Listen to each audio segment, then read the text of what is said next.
You think you can just accuse me of cheating while I was away on business and demand a divorce? My husband, Jackson, bellowed through the phone. It should have been a jolting moment, but I knew better. This was just his attempt at stirring up drama. I already sold it. And you know what? I could practically feel his emotions quivering on the other end. Did he honestly believe I wouldn't see through his little charade? His naivety was almost comical. As his accusations continued to ricochet off my resolve, I found myself teetering between anger and amusement. Yet, amidst it all, a sense of empowerment began to emerge. This wasn't just a spat. This was a turning point. This was the moment I decided to take control. I chuckled inwardly at his feeble attempt to manipulate me. And then, as if the universe had aligned, a realization dawned on me. It was my turn to play. I'm Olivia, a 28-year-old working mom. Though I've held a steady job at a college store since I graduated from junior college at 20, Jackson's career trajectory has been less than stable. He's 2 years older, but when we first met 3 years ago, he was bouncing between jobs or sometimes doing nothing at all. He proposed to me hastily, but I set a condition. He needed to secure a stable job. I wasn't about to embark on a marriage without considering our future. Okay, but there's a condition, I asserted firmly, watching Jackson's expression shift to one of concern. What is it? He asked cautiously. You need to find a stable job. Otherwise, marriage is out of the question. We need to think about our future.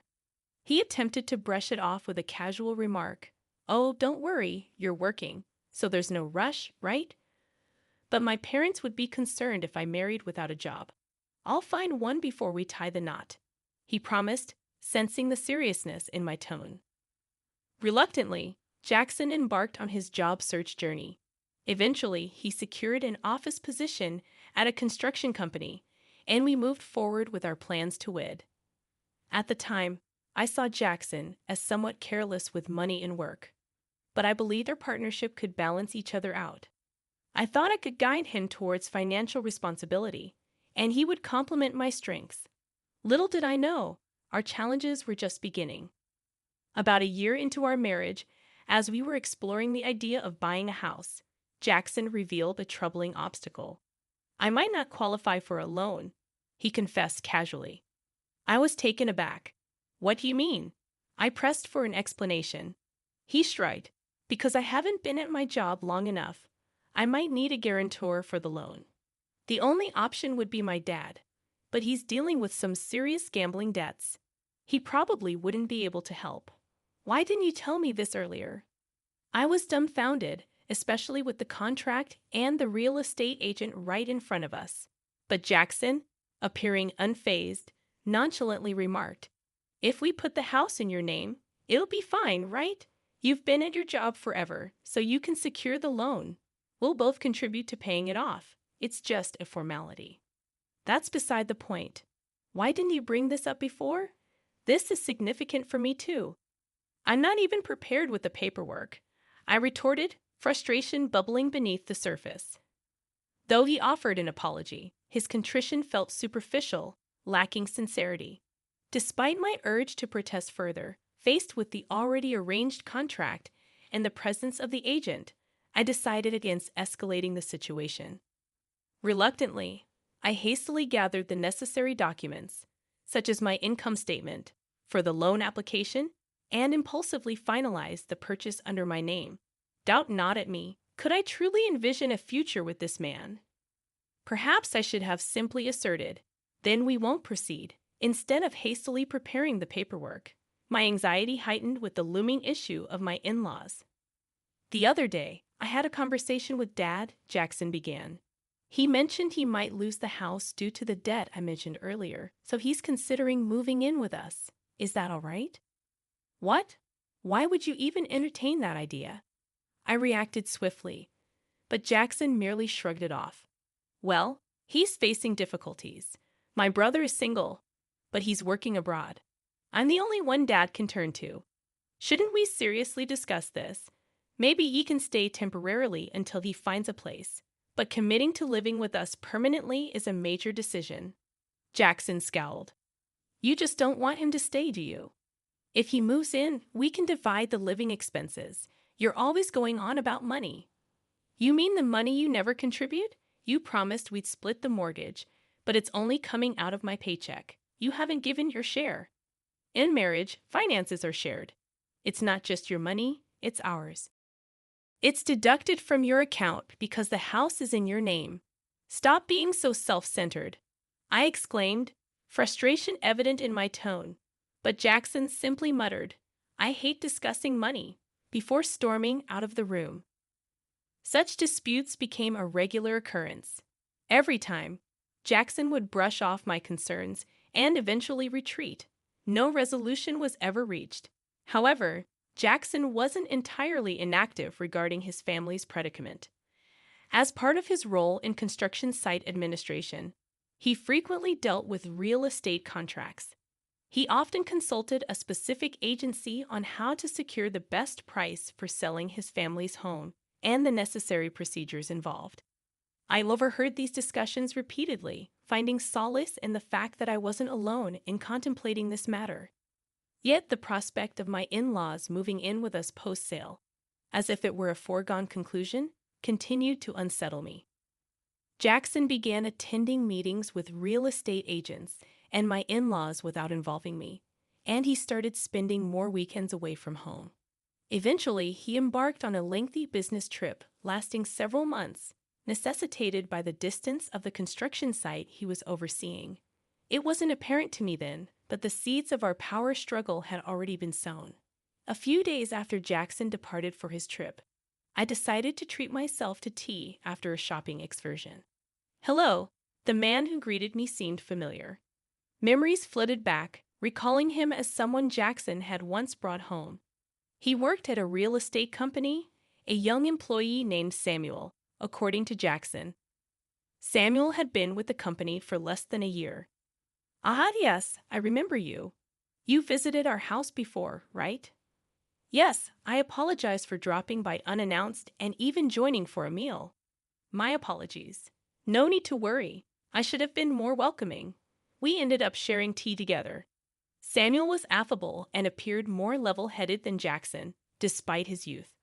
As we conversed over tea, we found common ground and eventually bid each other farewell. At that moment, I couldn't fathom that this brief encounter would later be twisted into an accusation of infidelity. Yet that's precisely what happened when Jackson confronted me. You've been cheating on me while I was away, haven't you? We're getting a divorce. Give the house to my parents and leave. Immediately. Jackson's accusation hit me like a sledgehammer. In that moment, I couldn't help but wonder if the rumors were true. Jackson had evidently been spreading falsehoods, fabricating a narrative of my infidelity to justify his desire for divorce.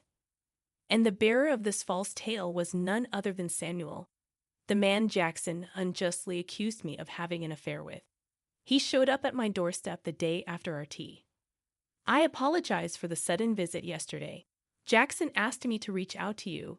Samuel confessed as he stood at my doorway. Shock and confusion washed over me, but I invited him inside, eager to hear his story. What he revealed left me stunned. Jackson had orchestrated a plan to frame me for infidelity, all in a bid to secure a divorce. Samuel was roped into fabricating evidence to support this scheme. There were two motives driving Jackson's deceitful agenda. Firstly, he coveted our house, fearing the potential loss of his parents-in-law's property. Jackson saw cohabiting with his parents as the easiest solution, but my resistance to the idea led him to devise a plan to oust me and claim the property. Secondly, Jackson was involved in an affair of his own, spending weekends with his mistress while pretending to discuss matters with my parents-in-law. His infatuation with her led him to view me, his wife, as an impediment. By framing me for infidelity, he hoped to secure both the house and compensation in the divorce settlement. Despite my perception of Jackson's lack of astuteness, his cunning nature in orchestrating such a devious plan was truly despicable. As I muttered my disdain, Samuel offered his apologies. However, I had no intention of aiding Jackson in his malicious scheme. I feigned cooperation, all the while plotting to turn the tables on him. Samuel, Leveraging his expertise in real estate, offered various suggestions. Eventually, he proposed a daring move. You should sell the house while Jackson is away on his trip. And so, when Jackson returned, bewildered by the news of the sale, I delivered the final blow. I know everything, Jackson. Samuel recorded everything, including your attempt to frame me for cheating with him. If we proceed with divorce, I can claim alimony and take you to court, I declared, relishing the shock that registered on Jackson's face. Why? Why? He stammered. But I wasn't finished. I had one last card to play. You might not have realized, but Samuel isn't just any new employee. He's the son of the company's CEO. I emphasized, incredulous at Jackson's obliviousness. Didn't you notice Samuel shares the same last name as the CEO? How did that escape your notice? I pressed, my frustration mounting. Well, Samuel's last name isn't exactly uncommon, Jackson attempted to rationalize. Are you serious right now? I couldn't believe his lack of awareness. Yes, I'm serious, Jackson replied, his shock palpable. The realization dawned on him slowly. Samuel's company was one of Jackson's most crucial clients, and they had played a significant role in handling his family's property matters. If news of this deceit reached the CEO, Jackson would undoubtedly find himself in hot water. In fact, Samuel had likely already reported the situation. Look, fine, I'll check it out. But if you're lying, I'll figure it out. Jackson relented before abruptly ending the call. It didn't take long for him to realize the gravity of his actions. Subsequently, the real estate company owned by Samuel's father refused to engage in any business dealings with Jackson or offer him advice regarding his family property. With my house sold, Jackson had no option but to return to his family home following his business trip. Fortunately, Samuel had assisted me in finding an affordable apartment, so I encountered no difficulties. As I initiated the divorce proceedings, Jackson persisted in reaching out to me. I'm sorry, Olivia. Please forgive me, he pleaded. It's too late for apologies now. You tried to manipulate me using someone else. Why should I believe anything you say? I countered. Don't say that. After our divorce, you can be with that other woman, right? That's what you wanted, isn't it? He suggested, attempting to deflect blame. Yeah, she had someone else she liked and dumped me. What a sorry tale. But just because of that, don't expect me to change my mind and come running back to you. I muttered as I ended the call with a heavy sigh. Despite not disclosing my current address to him in hopes of keeping him at bay, Jackson's incessant calls persisted. Each time he pleaded, please don't leave me. I'll change. I'll be a better husband. Yet I was weary of his hollow promises. Once the divorce is finalized, I'll delete his number, block him on WhatsApp, and sever ties completely. To make matters worse, even my mother-in-law reached out, begging, please, Olivia, we'll be lost without you. It's not me you wanted, it's the house, right? But there's no house left, I reminded her. It wasn't just about the house. We're not that heartless. Come back, and you'll understand, she implored. You wanted the money, didn't you? I shot back, frustration seeping into my voice. That's not true. You're being unfair. You attempted to coerce me into living with you, and when I refused, Jackson resorted to deceit to gain leverage in the divorce. I can't trust someone who resorts to such tactics, I asserted firmly. It's obvious you're only interested in money. I continued to rebuff their pleas. Then my father-in-law called, his tone dripping with arrogance. Isn't it your duty as a daughter-in-law to assist my wife a little? Are you seriously refusing? Isn't all of this a consequence of the debts you've accumulated? I countered, my resolve unwavering.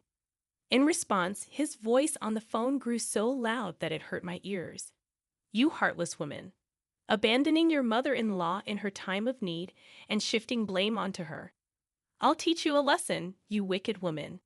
With that, I ended the call, shaken but determined. Armed with the recorded audio, I sought counsel from my lawyer. As it transpired, my father-in-law's words constituted a threat.